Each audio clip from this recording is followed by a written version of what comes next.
오늘 받는 게 많아요. 오전에도 뭘 많이 받고 오후에도 받고 이제 새해는 이렇게 뭐 받는 게 많습니다. 그래서 새로 결단하고 각오하고 또 헌신하고 하는 그런 주가 바로 첫 주인데요. 오늘은 재직으로서 우리가 어떠한 또 모습으로 살아가야 될 것인가 이런 부분을 오늘 나누도록 할 텐데 그동안 이제 재직에 대해서 한두 번 들은 것은 아니겠지만 오늘 다시 한번 아주 기초로 돌아가서 재직은 누구인가?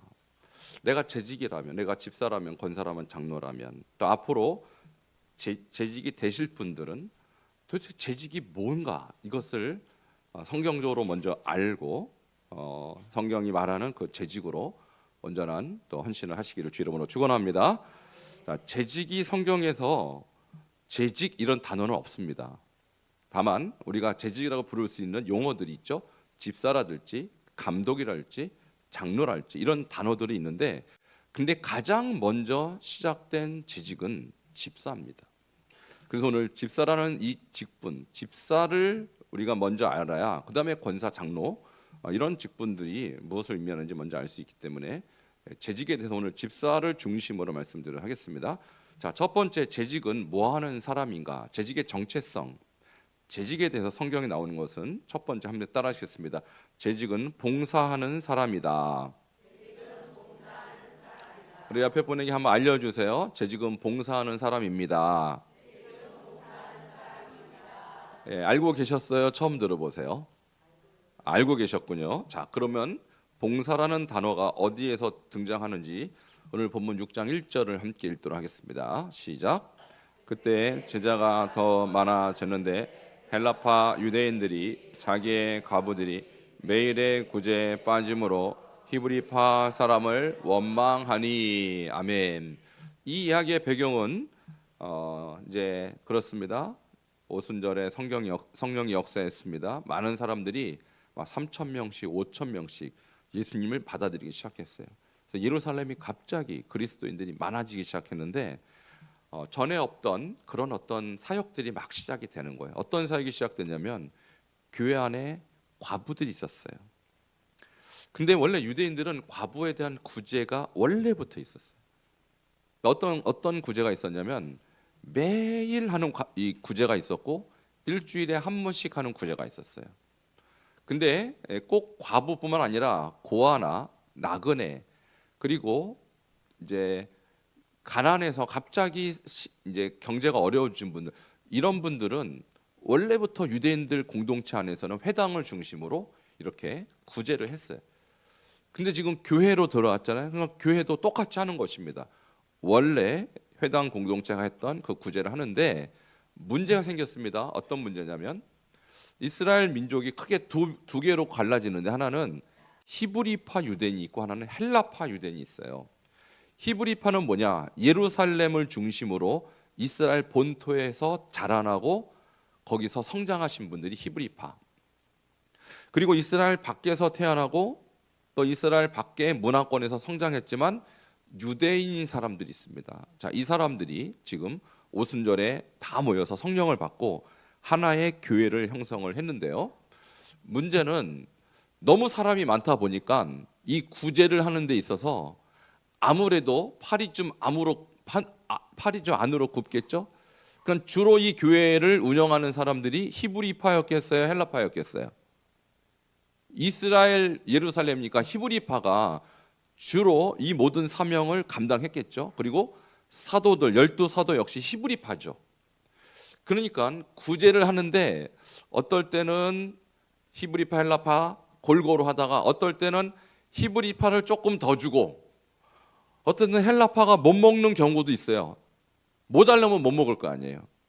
그러니까 이렇게 해서 서서히 공동체 안에 뭔가 구제에 대한 좀 불편함이 시작이 된 거예요. 자, 이때 이 구제라는 단어가 우리가 잘 알고 있는 디아코니아입니다. 함께 따라하시겠습니다. 디아코니아. 그러니까 구제를 하는 것이 바로 봉사 또는 직무 이렇게 우리가 해석하는데 이것이 굉장히 중요한 사역이 점점점 되어가고 있었던 터였습니다. 자, 사람이 이렇게 많기 전에는 주로 무슨 사역을 했을까요? 사도들이 전도하고 가르치고 이런 사역을 했을 거 아니에요. 전도하고 가르치고 또 기도하고 이런 사역을 주로 했을 거 아닙니까? 근데 이렇게 사람이 많아지고 막 3천 명, 5천 명씩 밀려드니까 특별히 과부들, 고아들, 나그네들 이런 사람을 구제하는 일이 점점점 비중이 높아졌겠죠.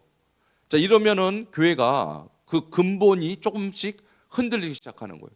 본질적으로 우리가 기도하고 찬양하고 하나님께 예배드리는 거 이것이 중요한데 그 이외의 사역들이 점점점 많아지니까 12사도 가지고는 부족한 것이죠. 자, 그래서 이 구제의 직무를 누군가 대신해야 될 필요성이 점점 늘어났습니다. 자, 이 구제를, 이 디아코니아를 맡은 사람이 누구일까요? 그게 바로 집사라는 거예요. 자, 원래는 누가 했던 사역이에요? 사도들이. 근데 사도들이 기도도 하고 말씀도 가르치고 전도도 하고 또 이 구제도 하려고 하니까 너무나 많은 에너지가 들었던 것입니다. 그래서 이 사역을 누군가에게 같이 할 수 있도록 동역자가 필요했어요. 그 동역자가 바로 집사였습니다. 근데 집사라는 이 단어가 그래서 디아코노스가 이 봉사에서 나온 것이죠. 그래서 정리를 하자면 이렇게 됩니다. 디아코니아라는 이 구제라는 단어는요. 자, 세 단어가 합성하여 디아는 움직이다 이런 뜻이 있고 코는 먼지라는 뜻이 있고 이아는 일이라는 뜻이에요. 그러니까 먼지가 일어날 만큼 분주히 다니면서 하는 일 이것이 바로 구제요 봉사라는 거예요. 자, 그러면 집사는 뭐냐? 집사는 디아는 이동하는 것이고 코는 먼지고 오스는 사람이에요. 그래서 합하면 디아코노스가 되죠. 이것이 집사인데 먼지가 일어날 만큼 분주히 다니면서 일하는 사람 이 사람을 집사라고 불렀고 집사라고 만일 부르지 않는다면 봉사자라고 부를 수 있다는 것이죠. 자, 우리 한번 따라하겠습니다. 디아코니아, 디아코노스. 자, 디아코노스는 분주히 일하는 사람이고 디아코니아는 분주히 일하는 그 봉사를 말하는 거예요. 자, 우리 두 분씩 자, 짝을 짓고 디아코니아가 뭡니까? 물어보시고 대답하시고 디아코노스가 뭡니까? 한번 물어보시고 대답하시기 바랍니다. 먼저 디아코니아가 뭡니까?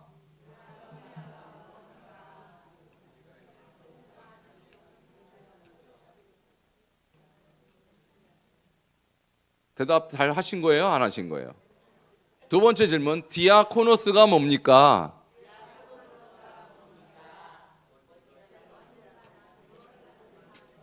여기서 핵심은 뭐냐? 뭐가 나야 돼요? 먼지가 나야 돼. 먼지가.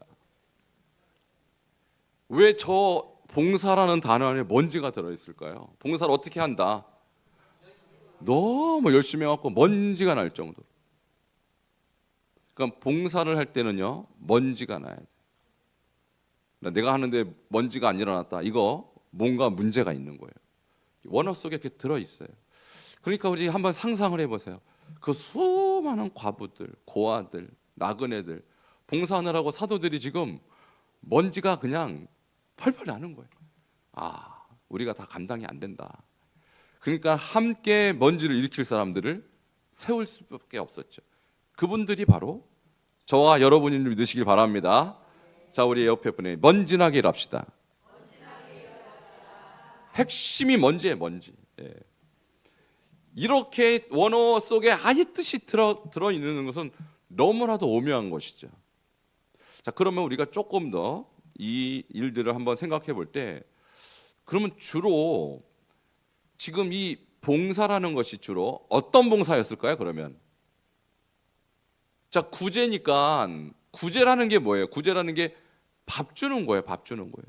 그러니까 저 디아코니아 또는 디아코노스의 가장 중심되는 사역이 밥하는 거예요. 밥하는 거. 밥하고 뒷정리하고. 그러니까 우리가 주일마다 우리 목장별로 돌아가면서 밥하고 뒷정리하고 하시죠. 이게 디아코니예요. 그래서 우리 교회는 이렇게 보시면 평소 때 이렇게 봉사 안 하시더라도 밥할 때는 그렇게 많이들 참석하시더라고요. 이거 제대로 돌아가는 겁니다. 할렐루야. 왜냐하면 성경이 말하는 디아코니아가 근본적으로 말하는 뭔가 밥하는 거예요. 식당 봉사. 그래서 식당 봉사를 열심히 하는 분일수록 성경적인 봉사를 하는 겁니다. 할렐루야. 근데 식당 봉사를 싫어하는 분일수록 봉사를 제대로 안 하는 거예요. 그러니까 저도 제가 이제 그 한강중앙교회에서, 제가 모교회가 한강중앙교회잖아요. 근데 저기 와 보니까 선교지에서 좀 있다가 제가 한 1년을 한강중앙교회에서 저희 아버님이 갑자기 쓰러지셔갖고 제가 들어와서 한 1년을 제가 본의 아니게 이렇게 사역을 하는데, 보니까 남자들은 아무것도 안 해요. 밥도 안 해, 청소도 안 해, 빨래도 안 해, 아무것도 안 해요. 남자들은 왜 안 하는 거예요 도대체? 못 배워서 디아코니아가 안 된 거예요. 자, 여기 지금 남녀를 구분합니까 안 합니까? 오히려 7집사 다 남자예요 여자예요? 남자라고요. 근데 남자들이 아무것도 안 하는 거야. 아니 우리 교회 말고요. 한강중앙, 제 모교회. 그래서 제가 그날 이 설교를 하고 제가 처음으로 그 주에 설거지를 했어요. 담임 목사는 아니지만 담임 목사 격으로 제가 1년을 했으니까 최초로 한강중앙교회에서 설거지 한 사나이 바로 저입니다. 그 다음부터 어떻게 됐겠어요? 다 하는 거예요. 그 다음부터는. 할렐루야. 이게 제대로 된 교회라고요. 근데 우리 반석중앙교회는 제가 딱 부임해 보니까 남자분들이 조금 하더라고요. 근데 제 마음에 안 들었어요. 솔직하게 말해서. 저부터 하고 청소도 하고 밥도 하고 설거지도 하고 했더니 지금은 대부분 하십니다. 할렐루야. 이게 제대로 된 봉사라고요. 그러니까 식당 봉사 안 하는 분들은 디아코니아가 아닙니다. 디아코노스가 아닙니다. 가장 기본이 디아코노스, 식당 봉사. 그래서 식당을 사랑하시기를 축원합니다. 식사 봉사 열심히 하는 사람일수록 이분이 진짜 봉사자다, 이렇게 알 수 있는 거예요. 그래서 우리는 이 성경에서 말하는 봉사라는 것이 무엇일까? 추상적이 아닙니다. 밥하고 설거지하고 그리고 뒷정리하고, 이게 너무너무 중요한 거예요. 사람이 하루 3끼는 먹어야 될 거 아니에요. 교회도 3끼는 아니어도 일주일에 딱 한 끼 먹는데 이 일을 위해서 내가 봉사하지 않고 헌신하지 않는다, 다른 거 아무리 해도 소용없어요. 여러분, 이 식당 봉사를 주님이 아예 성경도로 넣어놨어요. 이게 집사다, 이게 봉사다. 여러분 최선을 다해 섬기시기 바랍니다. 이것이 바로 집사예요. 이것이 바로 재직이라는 거예요. 자, 다시 한번 따라해요. 집사는, 재직은 봉사하는 사람입니다. 특히 식당 봉사하는 사람입니다. 자, 여러분에게 재직은 특히 식당 봉사하는 사람입니다. 말려주세요. 자, 아멘 하시기 바랍니다. 아멘. 자, 두 번째, 재직은요, 구약적 관점에서 볼 때, 신약적 관점에서는 이렇게 봉사자이지만 구약적 관점으로 보면 조금 더 심도 있는 직분이에요. 그것은 뭐냐? 레위인이에요. 제사장의 직무를 두는 레위인인 것입니다. 한번 따라하시겠어요? 재직은 제사장의 직무를 돕는 레위인이다. 제사장의 직무는요, 제사를 직무하는 거예요. 제사. 그러니까 죄인들이 오면 그 죄를 하나님께 중재를 해서, 그래서 죄인들의 죄를 용서받을 수 있도록. 근데 이 일을 할 때 할 일이 되게 많아요. 어떤 일이 있었을까요? 자, 양을 잡습니다. 그리고 양을 태웁니다.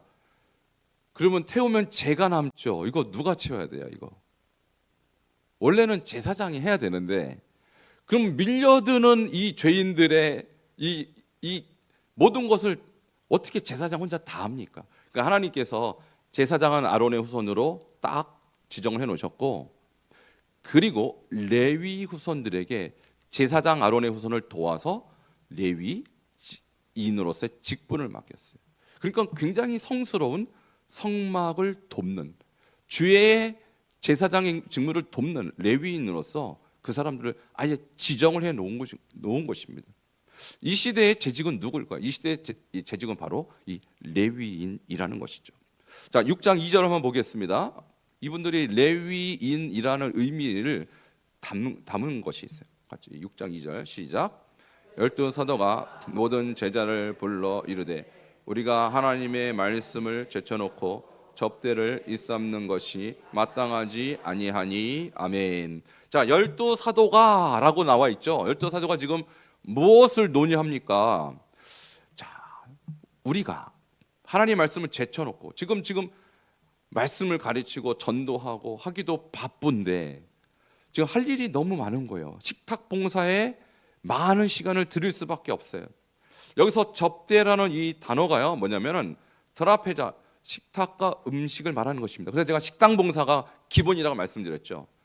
그러면 우리는 구약 제사를 한번 볼까요? 구약 제사를 하게 되면요, 번제물은 싹 다 태우는 거지만 화목제라든지 또 그 이외에 소제라든지 이런 것들은 음식을 어떻게 합니까? 서로 나눠 먹죠. 그러니까 제사라는 것은 하나님께 올려드리는 예배이기도 하지만 또 하나는 뭐예요? 식사 시간이에요. 나눔의 시간이에요. 그러니까 이런 나눔의 시간에 있어서 제사장의 역할을 하나님께 올려드리는 것이고 함께 그 식탁을 섬기는 사람이 필요했다는 것이죠. 그 사람이 바로 레위인이었다는 것입니다.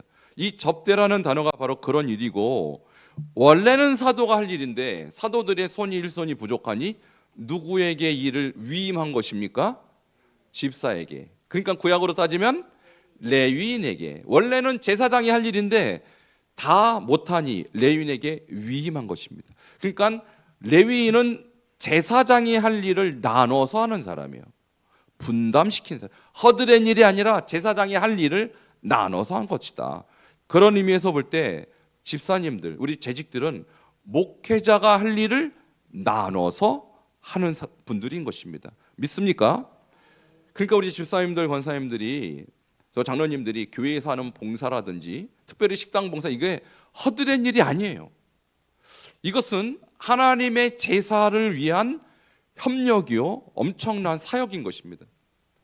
그래서 유대인들은 지금도 그렇습니다. 밥 먹는 식탁을 그저 밥상이라고 하지 않고 이것을 제단으로 여겨요. 그래서 밥 먹을 때 말씀을 나누고 밥 먹으면서 신앙을 가르치고 이것이 제단인 거예요.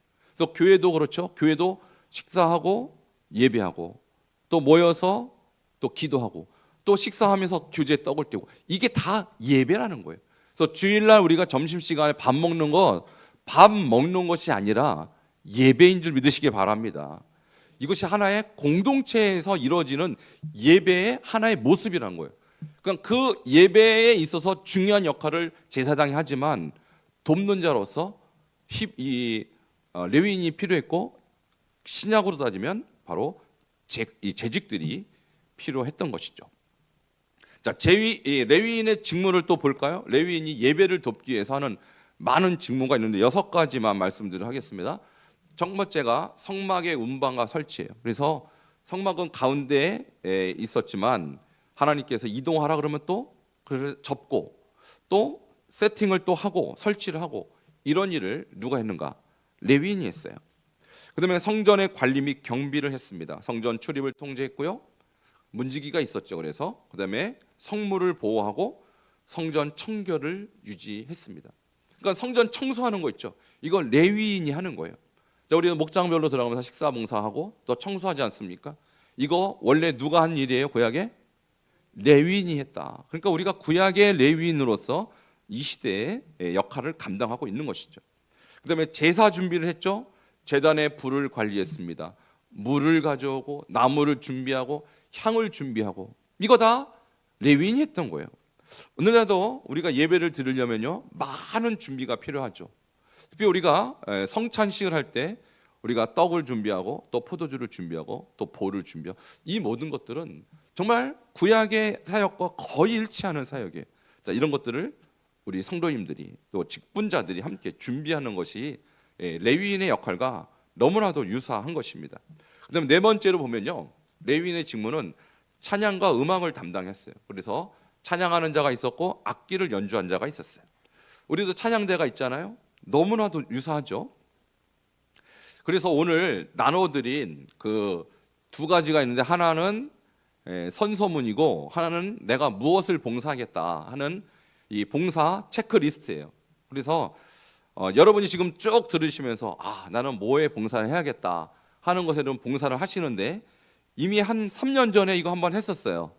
근데 2년 3년 지나고 나니까 또 안 되는 부분도 많고 또 내가 새롭게 그때 하면 또 다른 마음으로 또 봉사하겠다는 부분들이 있을 것입니다.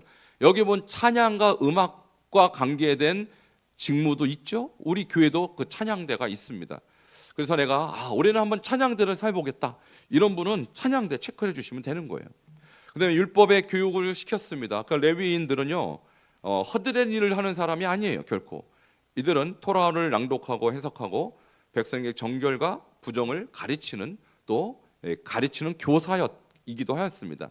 또 재정과 11조를 관리해서 11조를 수납하고 분배하고 성전 창고를 관리하는 일을 했죠.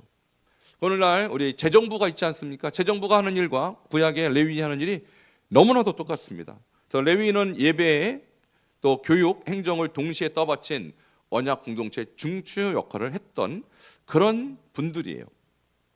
그 재직은 어떨까요? 신약에 들어와서 재직은 이와 거의 유사한 사역을 합니다. 자, 신약으로 넘어가도록 하겠습니다. 신약은 이렇게 씁니다. 삶의 현장에서 공동체 예배가 유지되도록 사도들을 돕는 역할을 했어요. 특별히 식탁 공동체를 돕고요. 그 외에도 재정적인 부분들을 함께 했어요. 그래서 과부를 구제하고 음식을 분배하고 재정을 관리하고. 자, 그러니까 레위인과 재직은 둘 다 하나님의 공동체, 이 공동체 안에 거룩이 유지되도록 보이지 않는 곳에서 일하는 그러한 중요한 역할을 하고 있다는 것이죠. 이런 의미에서 이 시대의 레위인은 바로 저와 여러분이 믿으시길 축원합니다. 자, 우리 옆에 분에게만 축복하겠습니다. 우리 집사님, 권사님, 장로님은 이 시대의 레위인이십니다. 굉장히 중요한 역할을 하나님께서 맡기신 사람이라는 것이죠. 자, 세 번째 재직은 누구일까요? 자, 첫 번째 재직은 누구라고 그랬어요? 봉사하는 사람이고, 두 번째 재직은 뭐 하는 분이세요? 제사장의 직무를 돕는 레위인이다, 이렇게 말씀드려요. 세 번째입니다. 따라 하시겠습니다. 재직은 평신도 사역자이다. 자, 사역자라는 거예요. 사역자. 보통 사역자는 목회자, 선교사 이런 의미로 우리가 말을 하는데 신약 성경의 사도행전에 보면은 집사님들이 그저 행정을 했던 분들이 아니라는 사실입니다. 아침에도 제가 비립집사 얘기했지만 오후에 또 한 번 나올 거예요. 왜냐하면 평신도 사역자들은 사도급 이상으로 훌륭한 사역을 했기 때문입니다. 자, 그래서 하나님이 재직을 선발할 때 머리 좋은 사람 선발하지 않았습니다. 재능 있는 사람 선발하지 않았습니다. 성령과 지혜가 충만한 사람을 선발했습니다. 왜냐하면 그들이 사역자이기 때문인 것이죠. 자, 6장 3절 같이 보겠습니다. 시작. 형제들아, 너희 가운데에서 성령과 지혜가 충만하여 칭찬받는 사람 7을 택하라. 우리가 이 일을 그들에게 맡기고. 아멘. 자, 지금 구제하는 일을 위해서 7제사를 뽑는데 왜 성령과 지혜가 필요했을까요? 구제하는 일이라면 그저 일손 빠르고 머리 잘 돌아가고 먼지 풀풀 일으킬 만한 건강한 사람이면 되지 않겠습니까? 근데 하나님은 이 구제하는 일을 그저 단순 봉사로 보지 않으셨어요. 이것은 제사장 또는 사도들이 할 만한 중요한 역할로 보셨어요. 그래서 이것은 사역자라고 본 것입니다. 자, 하나님의 일을 할 때 제일 중요한 것이 지능입니까? 아니면 성령의 충만입니까? 성령 충만. 하나님의 일을 할 때 제일 중요한 게 머리 좋은 사람입니까? 지혜가 충만한 사람입니까? 지혜가 충만한 사람. 그러니까 우리는 머리 좋고 똑똑한 사람이 필요한 것이 아니라 교회는 성령과 지혜가 충만한 사람이 필요한 것입니다. 그래서 평신도 사역자로서 그들을 뽑았다는 것입니다. 자, 그래서 대표적인 사람 두 사람이 스데반과 빌립이 있죠. 자, 스데반은 어떤 사람이었을까요? 6장 8절 같이 보겠습니다. 시작.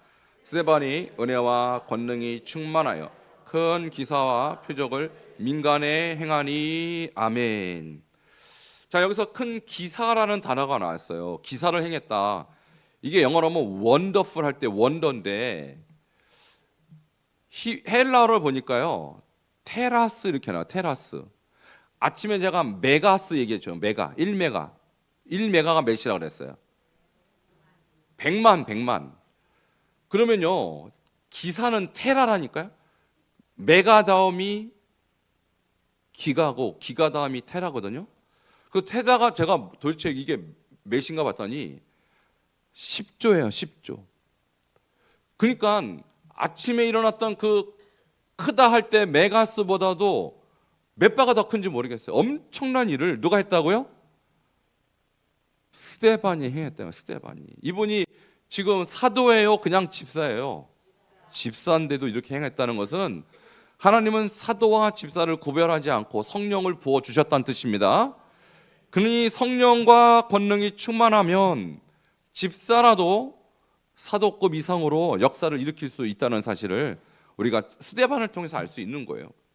자, 우리 옆에 계신 집사님들에게 당신도 스데반같이 될 수 있습니다. 함께 격려하시겠습니다. 믿습니까? 스데반 집사님만 특별한 게 아니라는 사실이에요. 여기 보니까 은혜와 권능이 충만해서. 자, 아침에 권능 얘기했죠. 이 권능이 무슨 권능이에요? 이게 성령의 권능이죠. 그래서 이게 드나밋에서 다이나마이트가 여기서 나왔다 그랬잖아요. 그러니까 엄청난 능력이 스데반에게 임한 거예요. 나중에 스데반이 순교하죠. 최초의 순교자가 됩니다. 이것도 성령의 권능이 아니고서 어떻게 자기가 돌을 맞아가면서도 하늘이 열리고 하나님의 천사가 하나님의 예수 그리스도가 하나님 우편에 계신 것을 어떻게 볼 수 있겠어요? 이것은 엄청난 성령의 권능이 그에게 임했다는 것입니다. 자, 10절을 보겠습니다. 스데반이 어떤 권능을 받았을까요? 시작. 스데반이 지혜와 성령으로 말함을 그들이 능히 감당하지 못하여. 아멘. 자, 스데반이 설교를 합니다. 말씀을 가르칠 때 그 말을 듣는 유대인들이 감당하지 못했어요. 왜냐하면 그에게 하나님의 엄청난 능력이 임했기 때문입니다. 이와 같이 그들은 기사를 일으켰고 말씀 사역자였다는 것이죠. 자, 또 한 사람은 아침에 제가 언급했던 빌립입니다. 이분이 대단한 것은요, 아직 사도들이 가지 않았던 사마리아 선교를 빌립이 시작했어요. 자, 8장 5절을 읽겠습니다. 시작. 빌립이 사마리아 성에 내려가 그리스도를 백성에게 전파하니. 아멘. 자, 우리는 그냥 한 번에 쭉 읽었지만 이것은요, 예수님이 제자들에게 1장 8절에 뭐라 그럽니까? 예루살렘과 온 유대와 사마리아와 할 때 그 사마리아라고요. 근데 사도들은 가지 않았어요. 여태까지 사도들은 아직 사마리아로 갈 만한 마음의 준비가 안 됐을 때 하나님이 빌립을 보냅니다. 왜? 사도들이 안 가니까 대신 집사를 보내는 거예요. 여러분, 목사가 순종 안 하면 집사라도 하나님이 쓰시는 거예요. 그러니 집사라고 목사보다 못할 만한 이유가 없다라는 거예요. 그러면 여기 계신 모든 재직들이 나는 목사가 아닌데, 나는 선교사가 아닌데, 그렇게 생각하시면 안 돼요. 하나님은 일개의 집사를 통하여 사도들도 못한 사역을 일으키셨습니다. 그것이 바로 사마리아 선교인 것입니다. 그러면 이 자리에 계신 모든 재직들이요, 내가 목사가 선교사가 아닐지라도 주님이 우리에게 명령하신 선교 사역에 헌신하시기를 주 이름으로 축원합니다. 그래서 제가 선교지에 나가 보니까 목사도 많지만 장로님들 많이 와요. 선교사로서. 권사님들도 선교사로 많이 와요. 심지어 집사 청년들도 많이 와요. 그러니까 성령 받은 사람은 자기의 직분하고 관계없더라고요. 어떤 분은 65세쯤 되신 장로님이신데 자기 재산을 다 팔아서, 그분이 그때는 60세도 아마 안 되셨을 거예요. 제주도에서 민속 마을 하시던 분이 자기 재산을 다 팔아서 중국에 와서 선교하시는 분 하셨어요. 어떻게 그럴 수 있을까? 여러분, 성령의 역사를 받은 사람은 목사보다도 더 위대한 장로가 나올 수 있는 것입니다. 목사보다 더 위대한 집사도 나올 수 있는 것입니다. 이것이 바로 초대교회 재직들에게 나타났던 역사였던 것이죠. 자, 마지막으로 하나 더 보도록 하겠습니다. 8장 6절입니다. 6절 시작. 무리가 빌립의 말도 듣고 행하는 표적도 보고 한 마음으로 그가 하는 말을 따르더라. 아멘. 자, 여기서 무리라는 것은 바로 어디입니까? 사마리아에 있는 무리를 말하는 것입니다. 그 사람이 빌립의 말도 듣고 행하는 표적도 보고, 여기서 표적을 봤단 말은 아까 그 기적과 똑같은 거예요. 원래 표적은 메시아를 상징하는 단어예요. 메시아. 그러니까 이 일을 행한 사람이 메시아구나라는 것을 알 수 있는 단어가 표적이에요. 예수님이 갈릴리 가나에서 물로 포도를 만든 것이 첫 번째 표적이라고 나와 있어요. 근데 지금 누구도 표적을 일으켜요? 빌리 집사가 표적을 일으켜요. 이 말은 뭐냐? 빌리 집사가 이미 예수님과 같은 권위자가 됐다는 것입니다. 영적으로. 그러니 우리도 주님께서 성령을 부어주시면 우리 모든 재직들도 이 빌리 집사 같은 정말 그리스도적 사명을 감당하는 능력자가 될 줄 믿습니다. 자, 오늘 이 말씀 우리가 세 가지로 정리하겠습니다. 자, 재직은 누구입니까? 첫 번째, 봉사하는 사람입니다. 두 번째, 제사장의 직무를 돕는 레위인입니다. 세 번째, 평신도 사역자입니다. 오늘 이것을 마음에 담으시고 우리 교회 모든 재직들이 초대교회 이런 재직들과 같이 크게 쓰임받는 역사가 일어나기를 주 이름으로 축원합니다. 자, 그러면 이제부터 서약하도록 하겠습니다. 우리 서약자 대표로 두성군 권사님 앞으로 나오시겠습니다. 자, 우리 재직들은 그 자리에서 일어나 주십시오. 우리 여러분 손에 들고 계신 재직 선언문을 같이 보시면서 쭉 들으시다가 맨 마지막에 서역자 대표 자기 이름을 대는 곳이 있어요. 맨 마지막 줄입니다. 날짜하고 맨 마지막 때 본인의 이름을 넣으시면 돼요. 자, 우리 원로들도 다 재직 아니세요 혹시? 다 일어나세요. 왜 안 일어나세요? 우리 원로들도 다 재직 맞습니다. 자, 재직 선언문 혹시 PPT 떴나요? 오케이. 자, 우리 두성군 권사님께서 인도하실 때 여러분 같이 따라 들으시다가 맨 마지막에 선사자 대표 아무개 할 때 본인의 이름을 넣으시면 됩니다. 자, 선서 나는 예수교 대한감례회 반석중앙교회의 재직으로서 교회의 머리가 되신 예수 그리스도의 부르심을 따라 하나님의 귀한 사명을 감당하게 됨을 감사와 영광으로 여기며 살아계신 하나님 앞에서 2026년 맡겨주신 일들에 대하여 충성을 다하며 하나님과 교회가 요구하는 다음의 내용을 지켜나갈 것을 서약합니다. 하나, 나는 교회의 재직으로서 새벽 기도회와 모든 공예배와 회의에 참석하겠습니다. 하나, 나는 교회의 재직으로서 하나님께서 복으로 주신 모든 소득 가운데서 11조와 헌금 생활을 실천하여 복된 생활의 본이 되겠습니다. 하나, 나는 교회의 재직으로서 말씀 읽기와 말씀 암송을 성실히 실행하여 말씀에 헌신된 삶을 살겠습니다. 하나, 나는 교회의 재직으로서 전도와 선교에 적극적으로 동참하여 하나님 나라를 확장하는 일에 힘쓰겠습니다. 하나, 나는 교회의 재직으로서 절대로 상처를 주거나 낙심이나 불평을 일으키는 말을 금하고 교회 안에서 적극적으로 사랑과 소망이 넘치도록 항상 서로 격려하겠습니다. 하나, 나는 교회의 재직으로서 목회자의 뜻을 받들어 목장 모임에 적극적으로 참여하고 연약한 성도를 돌보고 신방하는 사명에 충성을 다하겠습니다. 하나, 나는 교회의 재직으로서 봉사의 일에 적극적으로 참여하여 그리스도의 몸을 세우는 일에 헌신하겠습니다. 맡은 자들에게 구할 것은 충성이니라. 2026년 1월 4일 반석중앙교회 재직 두성근. 자, 마지막만 다시 하겠습니다. 날짜 하시고 재직 아무개 할 때 같이 선서하는 것입니다. 다시 하겠습니다. 2026년 1월 4일 반석중앙교회 재직 두성근. 아멘. 자, 자리에 앉으시고요. 자, 그렇게 선서하셨고, 자, 두 번째 페이지로 넘어가면 봉사 리스트, 디아코니아 리스트가 있습니다. 거기에 지금 하겠습니다. 지금 여러분 볼펜을 들으시고 나는 아무래도 하나님께 5개의 달란트를 받은 것 같아요. 그러면 5개 체크하시고 나는 한 3개 정도 받은 것 같습니다. 그러면 3개 체크하시고 자, 음악 열어주시고 음악 틀어주시고 나는 하나밖에는 받은 것이 없는 것 같아요. 그러면 하나 하시고 자, 거기 29가지 리스트가 있는데 혹시 그거 외에도 나는 다른 것을 섬기겠습니다 하는 분은 그 밑에 따로 적으시면 되겠습니다.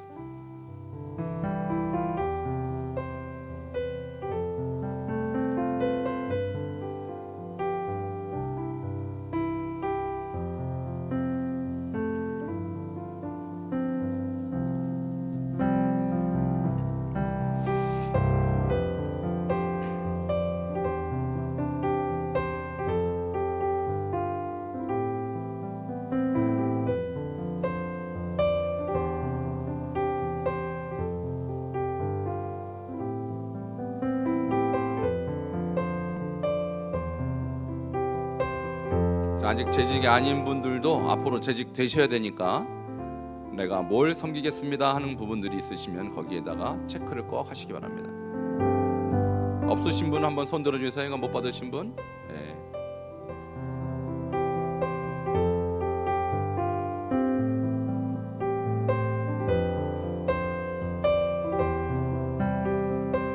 자, 차량 운행 주일 낮, 오후, 수요 오전, 금요 저녁에 또 새벽 기도에 차량 운행 봉사하실 분 너무나도 필요합니다. 많이 신청해 주시고요. 또 주일 식사 도우미, 본인이 담당이 아닌 목장일지라도 제가 좀 식사 도우미로서 섬기겠습니다. 너무나 필요합니다. 자, 식사 설거지 너무나 필요합니다. 자, 교회 쓰레기통이 굉장히 많은데, 자, 제가 그 중에 2개는 하겠습니다. 이런 분 계시면 진짜 감사합니다. 그다음에 교회 화분도 여기저기 굉장히 많이 있습니다. 그래서 그 중에 제가 어떤 화분을 제가 섬기겠습니다. 너무 좋죠. 그다음에 커튼 담당 베델 찬양대, 찬양대가 지금 몇 분 신청하셔서 얼마나 보기 좋아요. 근데 한 5-6분 더 했으면 좋겠어요. 아멘. 자, 우리 성가 대장님이 아멘 하셨습니다. 믿음대로 될지어다. 아멘. 그다음 미션 3층 유아실, 저희 아시죠? 3층 유아실 관리. 또 주일 중보기도 엄청 중요합니다. 그래서 1시간 전에 오셔서 지하실에서 예배를 해서 기도하시는 거. 뭐 이것도 저것도 정말 내가 할 게 없다. 그럼 이것도 굉장히 중요한 기도 사역이에요. 그래서 많은 부흥하는 교회의 목사님들 간증을 들어보면 저를 위해서 기도하는 분이 많다. 새벽 기도실에 가서 그렇게 기도하는 분들이 많다 그래요. 그러니까 저도 참 그런 분이 많았으면 좋겠습니다. 이도 저도 할 만한 것이 없다 하면 주일 예배 중보기도 사역 예배 1시간 전에 교회 오셔서 기도해 주시면 좋겠습니다. 자, 3층 유아실, 그다음에 미션 북카페, 우리 화장실 옆에 북카페 있죠. 거기도 일주일에 한 번씩은 정리를 하시고 화분도 있습니다. 또 남자 화장실에 휴지 가는 거, 또 변기 청소하는 거, 또 세면대 관리하는 거, 여자 화장실도 마찬가지입니다. 이 3개를 다 해도 좋고 그 중에 하나만 해도 좋습니다. 뭘 해도 좋습니다. 또 지하기도실 청소하는 거, 또 주방 청소, 부교육자실 사무실 청소, 또 성가대실과 그 옆에 복도 관리, 또 지하 계단 좌우 쪽, 그다음에 화장실 쪽 2, 3층 계단, 유치부실, 화단 관리. 지금은 이제 화단이 따로 없습니다만 그 화초들 이런 거 굉장히 많거든요. 이런 것들 관리하실 분 필요합니다. 그다음에 평일 주차장 관리, 또 주일 주차장도 오전이 필요하고 또 오후가 필요합니다. 지금도 하고 계신 분 계시지만은 혼자 하는 것보다는 여러 분이 또 돌아가면서 더 좋겠습니다. 또 교사도 유치부, 초등부, 중고등부. 또 이제 우리 주변에 외국인들이 많이 있는데 또 외국인들에게 한국어 가르치는 반도 운영하면 너무 좋을 것 같습니다. 커피 머신, 또 그 밖에도 사실 방송부도 있고요. 또 할 게 굉장히 많은데 여러분 은사에 따라서 30번, 31번을 여러분 스스로 작성하시면 되겠습니다. 자, 이것은 지금 나가시면서 우리 지금 헌금할 때 여기다 헌금함에다가 넣어주시면 되겠습니다. 그렇게 하시면 되겠습니다. 자, 기도하겠습니다. 주님 감사합니다. 오늘 재직이 누구인가 말씀을 통하여 조명을 받았습니다. 재직은 단순 봉사자가 아니라 그들은 사도들의 직분의 연장선에서 그들을 도왔던 협력자로서 봉사자이며 또한 그들은 레위인이며 그들은 또한 사역자였습니다. 우리 교회 모든 재직들이 초대교회 재직들과 같은 사역자가 되게 하시고 또한 레위인을 아버지 본받아 우리도 그렇게 주의 성전을 섬기는 자들이 되게 하시고 또한 주의 성전을 위해서 힘껏 봉사하는 먼지나도록 봉사하는 그런 헌신자가 되게 하여 주시옵소서. 그래서 우리 교회가 정말로 봉사자로 충만하며 정말 교회다운 교회, 헌신자다운 헌신자들이 많아지는 참된 재직으로 우리 모든 재직들을 세워 주시옵소서. 예수님 이름으로 기도하옵나이다. 아멘. 323